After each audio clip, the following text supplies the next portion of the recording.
اللہ کریم نے فرمایا بندہ مومن جان لے اگر میں تجھے ایک مشکل دوں گا تو میں تجھے کتنی آسانیاں، چلے سارے بول دیں کتنی جی، کتنی اللہ تعالیٰ آسانیاں دے گا؟ 2 آسانیاں۔ ہم لوگ اچھا جب ہمارا ذہن بن جاتا ہے نا کمزوری کا، ہمارا جب مزاج بن جاتا ہے مایوسی کا، پھر معاملہ ذرا ہمارے لیے گمبھیر ہو جاتا ہے۔ اگر ہم یہ ذہن بنائے نا کہ مشکل میرے اللہ کی طرف سے آئی ہے تو وہ مجھے آسانی بھی ضرور عطا کرے گا، تو پھر اللہ ضرور ہی آسانیاں عطا فرماتا ہے۔ اور جو مشکلات زندگی میں آتی ہیں نا، حضرت مولا علی شیر خدا رضی اللہ تعالیٰ عنہ کا بڑا خوبصورت فرمان ہے۔ حضرت علی فرماتے ہیں جب تجھے مشکل آتی ہے تو وہ تجھے رب کا پتہ بتانے آتی ہے، وہ تجھے اللہ کا پتہ بتاتی ہے۔ اس لیے کہ جب تو سارے اسباب کر لیتا ہے، جو ضرورت ہوتی ہے پوری کرتا ہے، تندرست ہو کے وہ کام کرتا ہے، پھر بھی کام نہیں ہوتا، تو اس کا مطلب ہے کرنے والا تو نہیں، کرنے والا کوئی اور ہے جو کام کرنے والا، کوئی اور ہے۔ تو عزیز بھائی یاد رکھیں، ہر مشکل کے ساتھ اللہ نے آسانی رکھی ہوتی ہے۔ اگر اللہ تبارک و تعالیٰ بیماری عطا کرے تو اس کے ساتھ اللہ پھر جو تندرستی دیتا ہے وہ بھی بڑی اعلیٰ عطا فرماتا ہے۔ اگر اللہ کبھی غربت دے تو پھر اس کے بعد جو اللہ تعالیٰ آسانی دیتا ہے وہ بھی بڑی اعلیٰ عطا فرماتا ہے۔ اگر کہیں سے آپ کو دکھ ملتے ہیں تو پھر جب سکھوں کا وقت آتا ہے تو پھر گنے نہیں جاتے۔ یاد رکھیں مشکلات کے پہلو میں آسانیاں ہوتی ہیں، اور جس آدمی کو مشکل آتی نہیں، میرے نبی کریم سید عالم صلی اللہ علیہ وسلم نے فرمایا مومن کو جو مشکل بھی آتی ہے اللہ اس کی برکت سے اس کے گناہوں کو معاف فرما دیتا ہے، اللہ اس کی برکت سے اس کے گناہوں کو معاف کرتا ہے۔ یہاں تک کہ حضور نے فرمایا میرے مومن کو کانٹا بھی چبھے تو اللہ تعالیٰ اس کی مشکل کو آسان فرما دیتا ہے۔ 2 بزرگ بیٹھے تھے، ایک حضرت احمد رحمت اللہ علیہ اور ایک حضرت شرف الدین منیری رحمت اللہ علیہ۔ تو حضرت شرف الدین منیری کہنے لگے کہ دوست اصل میں وہ ہوتا ہے جو اللہ کی طرف سے آنے والی تکلیف پہ صبر کرے، وہ اللہ کا محبوب ہوتا ہے۔ تو حضرت احمد فرمانے لگے نہیں مجھے تیری بات کی سمجھ کوئی نہیں آئی، صبر کرے وہ اللہ کا دوست ہے، مصیبت پہ صبر کرے۔ تو کہا جناب پھر اگر نہیں سمجھ آئی تو آپ بتا دیں اللہ کا دوست کون ہے؟ تو آپ فرمانے لگے جو محبوب کی طرف سے آنے والی مصیبت کو اس کا تحفہ سمجھ کے قبول کرے وہ اصل دوست ہوتا ہے۔ اس کا تحفہ سمجھ کے قبول کرے، اپنے رب کا تحفہ سمجھے کہ اس نے مجھے تحفہ دیا ہے، مجھے کسی مشکل میں ڈالا ہے۔ تو رب کریم بلا مثال و بلا تشبیہ سمجھانے کے لیے اللہ جب کسی کو مشکل میں ڈالتا ہے، کافروں کو تو اس نے موجیں کرائی ہوئی ہے، بڑی بڑی سہولتیں دی ہوئی ہیں، مشکل میں ڈب بھی ڈالتا ہے، اپنے نیک بندوں کو ہی ڈالتا ہے۔ نمرود اور فرعون کے پیروں میں کانٹا بھی نہیں چبھتا تھا، ان کو تکلیف نہیں آتی۔ تکلیف کسے آتی تھی؟ اللہ کے نیک بندوں کو تکلیف آتی تھی۔ حضرت رابعہ بصریہ جب تک زندہ رہی تب تک بیمار رہی، جس دن طبیعت ٹھیک ہوتی تو کہتی اے اللہ تو کہیں مجھ سے ناراض تو نہیں ہو گیا، تو کہیں ناراض تو نہیں مولا جب تو مجھے تکلیف دیتا ہے تو میں رو کے تیری عبادت کرتی، جب مجھے دکھ ہوتے ہیں تو میں سجدے میں تڑپتی، اور خدا بندہ اب تو میں سکھی ہوں، موج میں ہوں، مجھے رونا ہی نہیں آ رہا، تو خدا بندہ تو کہیں ناراض تو نہیں ہو گیا مجھ سے۔ دکھ تو اچھے ہوتے ہیں، دکھ تو پیارے ہوتے ہیں، اور دکھوں کے بعد جو اللہ آسانی دیتا ہے اس آسانی کا پھر کیا ہی کہنا۔ اس حضرت ایوب علی نبینا علیہ الصلوۃ والسلام بیمار رہے، 60 سال اللہ نے تندرستی دی۔ کتنے سال بولے؟ 60 سال، غور کرنا بات پر، 60 سال علیل رہے، پھر بیمار ہو گئے، 18 سال ہو گئے بیمار ہوئے۔ زوجہ کہنے لگی دعا کر لیں آپ کو اللہ صحت دے دے۔ ہمیں اگر کوئی بندہ پوچھ لینا کہ بھائی کبھی کوئی خاص بات تو سناؤ، تو ہم جو ساری زندگی سکھ کے ساتھ سوئے ہوتے ہیں وہ بات نہیں سناتے، وہ جو ایک رات درد سے نیند نہیں آتی اس رات کا قصہ سناتے ہیں، کہتے ہیں وہ میرے الٹے دانت میں درد تھا تو میں ساری رات سو نہیں سکا۔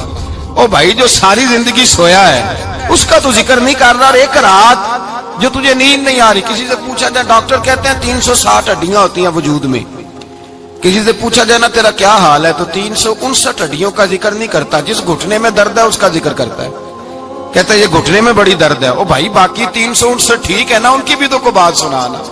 حضرت رابعہ بصریہ رحمت اللہ علیہ کے پڑوس میں ایک نوجوان رہتا تھا، آپ کے پڑوس میں، جب جو محلے میں بچے رہتے ہیں نا گاؤں میں، ان کا پتہ ہوتا ہے، پڑوسی تھا تو 34-35 سال نوجوان کی عمر ہو گئی، کبھی بیمار نہیں ہوا۔ ایک دن اس کی طبیعت علیل ہوئی، سر میں درد ہوا تو اس نے پٹی باندھ لی سرخ رنگ کی، باہر نکل کے آیا، حضرت رابعہ بصریہ علیہ رحمہ نے دیکھا تو فرمانے لگے بیٹے خیر ہے؟ لگا جی اماں جی سر میں بڑی درد ہے۔ آپ فرمانے لگے کتنی عمر ہو گئی؟ کہنے لگا 34-35 سال. فرمانے لگے پہلے تو کبھی درد نہیں نہ ہوئی. کہا نہیں اماں جی آج ہی ہوئی ہے.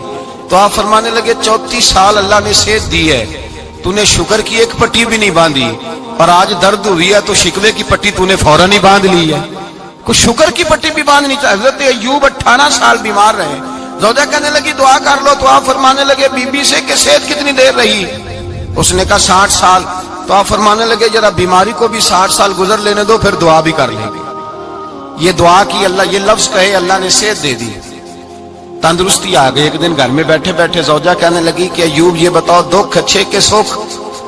آپ فرمانے لگے سارے دن ہی اللہ کے ہیں, پر دکھ بڑے اچھے تھے, بڑے اچھے تھے. کہا کس طرح؟ تو حضرت ایوب فرمانے لگے جب میں بیمار تھا تو 24 گھنٹے میں ایک دفعہ میرا رب میرا حال پوچھا کرتا تھا. ایک دفعہ میرا اللہ پوچھتا تھا ایوب تیرا حال کیا ہے؟ فرماتے ہیں 12 گھنٹے تو لذت ہی رہتی تھی کہ میرے رب نے میرا حال پوچھ لیا, اور اگلے 12 گھنٹے میں انتظار کرتا تھا مالک حال دوبارہ کب پوچھے گا. فرمانے لگے اب صحت تو ہو گئی ہے, پر اب میرا رب میرا حال تو نہیں نہ پوچھتا. بھائی مشکلات جو ہوتی ہیں وہ تو تجھے سجا دیتی ہیں, سوار دیتی ہیں. تجھے یاد آتا ہے کوئی اپنا, جب تجھے درد ہوتی ہے نا, تکلیف ہوتی ہے, پھر تیرا دل کرتا ہے کوئی کندھا ملے جہاں میں سر رکھ کے رہوں. پھر اسی لیے تو کسی درویش سے کسی نے پوچھا تھا اپنا کون ہوتا ہے؟ تو کہا جو تجھے دکھ کے وقت یاد آئے وہ تیرا اپنا ہے. جو تجھے عین آزمائش کے وقت یاد آئے اور تجھے اس کا نمبر فوراً تیرے موبائل پہ چلنے لگے, وہ تیرا اپنا سجن ہے جس کو تو دکھ کے وقت یاد کرے. تو بھائی مشکلات کے بعد جو اللہ آسانی دیتا ہے. حضرت ابراہیم کو آگ میں بھی پھینکا گیا, حضرت ابراہیم علیہ السلام کو ستایا بھی گیا, نکالا بھی گیا, لیکن جب ان مشکلات سے گزرے تو میرا رب فرماتا ہے وَإِذِ ابْتَلَىٰ إِبْرَاهِيمَ رَبُّهُ بِكَلِمَاتٍ فَأَتَمَّهُنَّ قَالَ إِنِّي جَاعِلُكَ لِلنَّاسِ إِمَامًا. کہا جب ابراہیم پورے اترے تو پھر ہم نے انہیں امام بنا دیا. یا اللہ کس طرح کی امامت دی؟ فرمایا میں نے اتنی اعلیٰ شان عطا کی ہے کہ اپنے لاڈلے رسول کو جناب ابراہیم کی نسل میں پیدا فرما دیا ہے. میں نے مصطفیٰ کو ان کی نسل میں پیدا کر دیا, قیامت تک کے لیے ان کا وقار بڑھا دیا. اللہم صلی علی محمد وعلی آل محمد کما صلیت علی ابراہیم وعلی آل ابراہیم. ان کی عظمت بڑھا دی, اس لیے کہ جب وہ آزمائش سے گزر کر کے آئے پھر جو آسانی دی. میرے نبی پاک صلی اللہ علیہ وسلم نے دین ابراہیمی کی بہت ساری چیزوں کو رکھا, کہا میں ملت ابراہیمی پہ ہوں. جب کوئی مشکلات کو عبور کر کے آتا ہے, جب کوئی تکلیفیں سہ کر کے آتا ہے, اس کے لیے جو اجر ہوتا ہے, اس کے لیے جو پھر اللہ کتنی ذرا بڑی توجہ کیجئے گا. لوگ سمجھتے ہیں فلاں آدمی مشکل میں ہے تو شاید مشکل میں ہی رہے گا, فلاں آزمائش میں ہے تو شاید میرا اللہ فرماتا ہے ایک مشکل دے کے میں 2 آسانیاں بھی دوں گا. تم مشکل دیکھ رہے ہو, مشکل نہ دیکھو, وہ جو اس کو بعد میں آسانی آنے والی ہے, اور ڈبل جو میں اس پر نعمت کرنے والا ہوں اس کو دیکھو. حضرت یوسف کو بھائیوں نے کنویں میں ڈال دیا تھا, اور جب کنویں سے نکلے تو مصر کے بازاروں میں بکے, اور پھر زلیخا نے الزام لگایا تو حالات بگڑ گئے. حضرت یوسف کو جیل جانا پڑا. کتنی کٹھن زندگی تھی, لیکن میرے مالک کو کچھ اور ہی منظور تھا. کنویں میں گرنے والے, بازار میں بکنے والے, جیل میں جانے والے, الزام لینے والے جناب یوسف کو رب کریم نے اسی مصر کا بادشاہ بنا دیا. اللہ پاک نے اسی مصر کا حکمران بنا دیا. یاری تیری سونا پر ازمیشاں تیریاں اگ, اے سونا پرکھیا جاوندا ہی پہلو نال اگاں دے لگ. اس کے لیے تھوڑا سا جتن کرنا پڑتا, تھوڑے کٹھن حالات سے گزرنا پڑتا, تھوڑی آزمائشوں کا روپ دیکھنا پڑتا. ہم چاہتے ہیں کہ ہمیں چھیڑے کوئی نہ کوئی تکلیف نہ آئے, کوئی آزمائش. یہ ہو نہیں سکتا میرے بھائی. نامی کوئی بغیر مشقت نہیں ہوا. 100 بار جب عقیق کٹا تب جا کر نگی ہوا. ہم چاہتے ہیں کہ ہمیں کچھ بھی دقت نہ آئے, مشکلات نہ آئے, اور مشکلات تو انسان کو سنوارتی ہیں بھائی, وہ تو نکھارتی ہیں. کبھی پوچھا کرو جا کر کے کسی گندم کے دانے سے کہ تو کہاں سے ہو کے آیا ہے, کہاں سے نکل کے آیا ہے, تو وہ بتلائے گا کہ بڑے مشکل مراحل سے گزرا ہوں, اور پھر اللہ نے مجھے طاقت دی ہے کہ میں انسان کے وجود کا حصہ بناؤں. تو بھائی کٹھن مراحل, آزمائشیں, تکلیفیں, یہ انسان کو بڑا انسان بنا دیتی, یہ اس کے لیے ترقیوں کا پیش خیمہ ہوتی. ہمارے جوان پریشان ہو جاتے ہیں, عورتیں